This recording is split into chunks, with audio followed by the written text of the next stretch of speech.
your emotions can make the confidence ring. Yet in all your might and glory, vanished from the skies, leaving just another story, misleading man-made lies. They tell of how you fell from the sky. You once proud. Good morning, ladies and gentlemen. Welcome to another edition of the Free American Hour. I'm your host, Clay Douglas, and my guest today is Gordon Duff.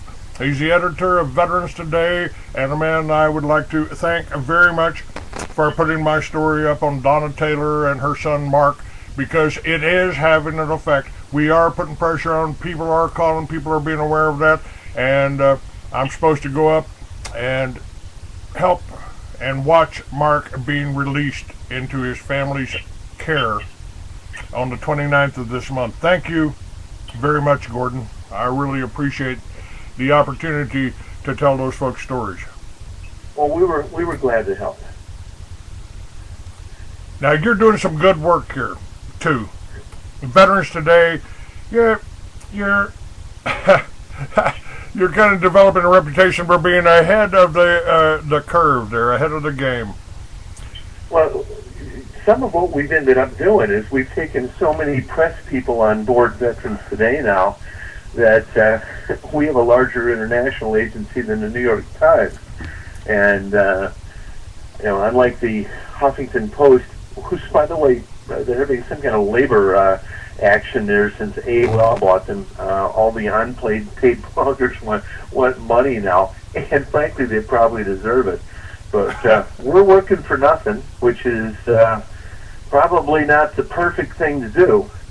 But we've got news bureaus in a dozen countries now, all professional people. We've got on board, as far as military correspondents, people from 28 different armies. A couple of them are ours, as far as I remember. But it's getting to be fun. We're becoming more diverse, which I think we needed. And the big change going on there is that, if anything is news anymore, Clay, it's the fact that the only real news out there is what we have to do. It's two of us here, and a few more. It's a pretty short list. And stepping back into like last October, this is I've got a couple of things that as far as if we're going to talk about, and I always love talking about ourselves, but the real news is the lack of news. The most important story is not just any individual story, it's the fact that everything people hear is a blatant lie. Every single word out there. The most recent manipulation we went through was this Libya thing. Now, last night, the United States managed to get a resolution through that's going to allow the Libya situation to be stabilized. February 25th, I put out an article with my editorial staff asking that the U.S. immediately do what they're doing today. Now, 7,000 or 8,000 people would be alive. In the interim, Global CST, and that's the front corporation for the Israeli government, run by one of their top generals, has sent tens of thousands of mercenaries and plane loads of weapons and who only knows what kind of gear into a country that was already pretty much armed to the teeth. Thousands of people have died, and yet the U.S. was supposedly paralyzed because, in this case, the progressives, and we're a progressive publication, but the lefties and the real American haters, people love seeing, so many Americans love seeing the U.S. stumble. And, I love a good conspiracy as much as anyone else. I've been accused of creating more than almost anyone else. Almost. There are people who do it better than I do. But it was time for the U.S. to go in. And we were never going to put ground troops there. Gaddafi's got his armies heading on the road between Tripoli and Benghazi. The road is right off the coast. There's sand on both sides of it. One Predator with 2 Hellfire missiles hit the first one, hit the last one in the column. And his army, they'll become hitchhikers in about 10 minutes. No troops needed, war done. 10 planes can run a no-fly zone there. We can cover Libya with very easily with a no-fly zone and never come within their 12-mile limit. Even the F-18s, and in this case the initial planes will be British and French, but our radar covers 99% of Libya's populated areas, and the areas that would be threatened by Libya's air force. They're covered from out to sea. We don't even have to go inland to cover Libya. Now let me confess a little bit of ignorance here, and I think the information that we've been getting about Libya has been practically nil. I mean, now we're hearing about everything else.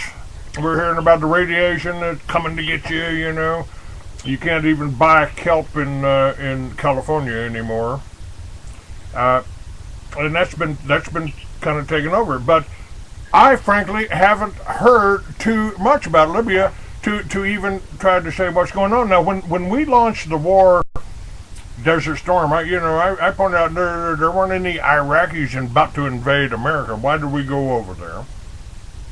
And I haven't heard anything about what's going on in Libya. Except that Libya, Muammar Gaddafi, financed terrorism. He did this. He was one of the enemies along with Saddam Hussein, and that's all we've gotten in America, isn't it? Oh boy, we should probably talk about Libya, and let me bang my head against the wall here. I've got to pick one. I've heard about Japan. I've heard about Korea. Yeah. I've heard about Greece. I've heard about all of these other countries. I haven't heard anything about Libya. Well, there are a few issues people are pretty much unaware of, and I'll get those out early on. If someone wants to take them from, because I'll get a couple of real leaks out here. Gaddafi was put in office in 1969 by the Central Intelligence Agency. He's always worked for the United States. No, he hasn't. He's an American enemy. No, he's a fruitcake. One of the people we so often brought under our wing. Who do you think put Noriega in? He's still sitting in a prison. We had to go after him too, because we put maniacs in office. Marcos, all of these people we put in office, and. Everybody we put in office, when they get a little too big for their britches, we generally get them out. But Gaddafi knew the song and dance really well. Now, back in the late 70s and 80s, the CIA supposedly had defectors in Libya. And the CIA did not have defectors in Libya. The CIA had a station in Libya, operating in Libya. Libya was a bulwark for Operation Gladio. Oh God, we want to explain what that is. If you can believe this. You know what Gladio is, and I hope others probably don't. Anyway, back during the Cold War, there was this idea that the Russians were all going to hop in tanks with their Czech and East German buddies and my Serb buddies. They were all going to drive right through France, take everything over. And we were going to fight a war after the European continent was lost. We're hoping we're going to hold on to Britain. We're going to bring ships over there. Do another World War II, D-Day. This time the Russians were going to be manning the Western Wall. And behind the lines, there were going to be partisans all over Europe, even in Switzerland, mind you. Countries that were definitely not NATO, such as Austria, had And a gladio, by the way, is a sword that is a gladiator sword. That's where the name gladiator comes from. But the short sword of a gladiator is a gladio in God, what language? Probably Latin, I guess. What the U.S. had done was to set up a massive terror operation across Europe, bomb-making factories, propaganda organizations, and independent cells. Now, the problem in the 1980s is that organization that the United States and other nations in NATO built as a bulwark against this communist invasion went rogue. Now, who's to say what going rogue is, since we apparently have this secret government thing going on, and the entire U.S. during the Bush years went rogue. Let's get that one straight. Yeah, I've said, you know, I was fairly comfortable being a right-wing extremist under Clinton, but when the real right-wing extremists got into power, I guess I became a liberal then. What do you think? Yeah, I think we're pretty. It's pretty hard right now if you're watching what's going on in Wisconsin, Michigan, and Ohio. And I'm here in Ohio. The three governors of these states. Well, in Michigan, the governor of Michigan last week declared himself the supreme poobah, and he's declared that he has authority to appoint his friends, Republican Party leaders or whatever, and they all work for Dick DeVos, the guy who really runs Blackwater. So basically, Michigan is being governed right now, literally, by Blackwater, and every city, county, school board in Michigan faces having a Blackwater employee come in and take over. The governor claims he can go in anytime and remove any elected official in the entire state. If he feels on his own volition, he's taken full dictatorial powers. This guy needs to go away. Certainly there are attempts to recall here, and of course we have significant political unrest in the Midwest. This is turning into the Democratic Republic. It's basically East Germany here in the Midwest, with the only one surviving is Illinois, and of course the mob runs Illinois, but nobody can challenge the mob. That and Rahm Emanuel, there's no question. His power is going to be supreme. But the rest of this is crazy people. Anyway, back to the Gladio thing. Now, this terror organization that NATO paid for in the 1980s, a group took this thing over and began blowing up train stations, bus stations, public buildings, post offices, restaurants throughout Libya, killed several hundred people. If you ever heard of the Red Brigade, the Red Brigade was Gladio. And if you'd like to know who Al-Qaeda is, it's Gladio. The 1972, one of the early operations, I've been told, for Gladio was Munich, 1972. That was its first outing. But the idea when Europe fell, everything was going to be run from Libya, because Libya, Italy, and France had very close relations. There was this, how do I express this basically? But there was this idea that Gaddafi is a communist, by the way. Gaddafi is not a Muslim. And this is, we've been hearing this on the news, the Muslim extremist. Gaddafi is a communist. He's a communist that the U.S. put in as a front for intelligence operations, because when Western Europe fell, we were going to be able to operate out of Libya, be able to go into Italy, go into France theoretically for this imaginary terror war that we were going to fight against Russia. And if this doesn't sound crazy to you, and what we have found is the operation now called Al-Qaeda. And there was never any such thing. But the roots of Al-Qaeda are in Gladio.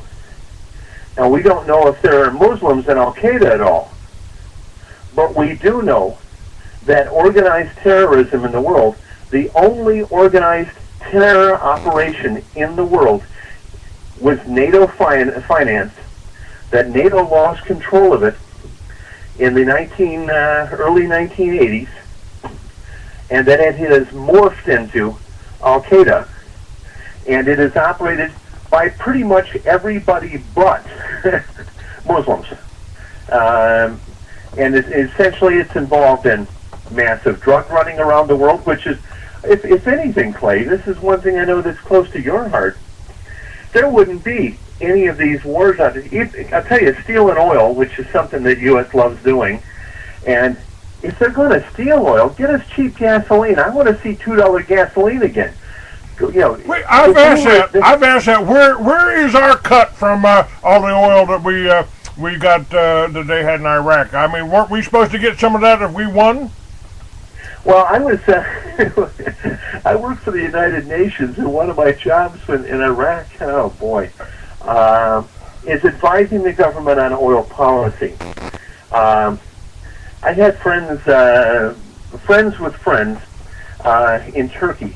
And much of Iraq's oil is sold into the Mediterranean at the end of the Baku-Kirkuk Ceyhan pipeline. It's a pipeline that starts out in Azerbaijan. A loop comes up from Kirkuk in northern Iraq, and that's one of the largest oil fields in the world. Meets the pipeline, heads across Turkey, and then comes down into 5 loading ports on the Mediterranean south of the city of Ceyhan. And those ports are run by the Turkish Navy. Now, we knew how much money Iraq was being paid for oil, but if anybody chooses to go to, and I love people that can do their own research and don't send me emails all day asking how to spell stuff, because frankly I don't know how to spell stuff. But if you look up ship locator, several groups, including the U.S. Coast Guard, run a locator on where every cargo ship in the world is. You can pull up a map, find every cargo ship, put your mouse over the top of it. You can get the name of the ship, hit that, go to the registry, find what the ship is, find its cargo, who's leasing it, what its capacity is. We also know the capacity of the pipeline. We know the capacity of the port. What it turned out, of course, is that the U.S. oil companies, whose profits soared during that, after the 2003 invasion, were loading ships at these 2 million barrel large crude carriers, were being loaded. For every 5 ships that were leaving filled with oil, the government of Iraq got paid for 2. That went on for years and years. Now, most of the government of Iraq wasn't living in Iraq. It was living in the neighborhoods inside of Amman, Jordan, around the Four Seasons Hotel, and the Marriott, which is a couple blocks away, that got burned out. If you wanted to buy a shipload of oil for $20,000 instead of $5.5 million, all you had to do was to sit in the lobby of the hotel, breathe the secondhand smoke, drink sweet and syrupy coffee, and push envelopes of $100 bills across the table. And of course, the government of Iraq wasn't their government at all. The neocons picked out a guy named Chalabi, who is now working for Iran, by the way. But Chalabi was a wanted criminal, hated in Iraq, who we put in as the initial prime minister of the country. And that's, of course, why the country went into a civil war. The next step beyond that is that, and this isn't any secret, Jonathan Azaziah, who I think you've had on with you and will probably be on again, have Jonathan talk about this. Because every time a mosque blows up with Shiite mosque, 100 people killed. It's a Mossad car bomb. Every time the Sunnis have something blown up, it's a Mossad car bomb. Every time there's a car bomb, we know who does car bombs. There's very little question. And then, of course, the other thing I'm curious about, and this is you don't want to jump this direction here, which puts us on some shaky water here, but Osama bin Laden, for those who didn't know, died in December 2001. And any appearances after that were like, well, department store Santa Osama bin Laden. Some of them were 5 feet tall, some of them were 6 feet tall, some of them were of African origin. A couple of them were probably Israeli. Eventually, after all these videos got debunked, they started turning out audio tapes. I'm pretty sure you could hire an agency in the right neighborhoods in New York, and you could probably... I'm really surprised that Osama bin Laden hasn't been doing Toyota commercials, because I'm pretty sure that the Israeli version was approached. That's probably a real good explanation for the Edgar Steele debacle going on in the West. I do know that anybody who gets close to Edgar Steele, there's this third rail. We have an awful lot of people that are, that stood up to this government, from airline pilots to others, that are either in hiding or in jail. Here's a classic manic, call it a manic subject change. This is one of the, I consider this hilarious, but I've been called sick before. If anybody remembers the Nicolas Cage movie Lord of War, a really excellent film. Yes. He's playing Victor Bout, the Russian arms expert. They call it expert, the Russian arms dealer. Now, the movie's surprisingly accurate. Now, Victor Bout is in jail in the United States. He had been in Bangkok, Thailand, with Veterans Today staffer and former Soviet intelligence agent Dmitry Kolozov. Now, Boot had been extradited to the U.S. He'd been tried twice in Bangkok and found not guilty. It doesn't always take a lot of work to do that sometimes. But this is a classic. What he is being held for, and this is particularly interesting, he's being held in the U.S. for supplying a Soviet low-flying, ultra-high-speed cruise-type missile called a Granite.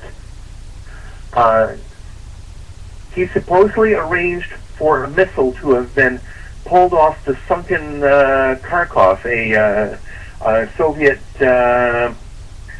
submarine that went down, that had a load of these Granite missiles, which are nuclear tipped, by the way. He supposedly got missiles off that, sold them to Iran. Iran gave them to Al-Qaeda. And Al-Qaeda somehow launched one of these missiles into the Pentagon. Now, I've actually read much of the 9/11 report.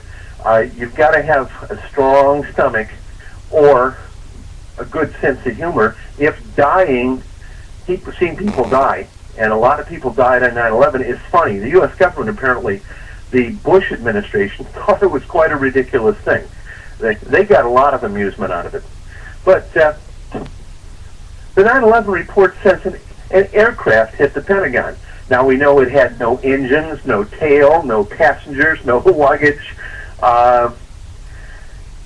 Could fly underground. Jesse Ventura clearly proved that was utterly impossible. No airline pilot could duplicate hitting the Pentagon.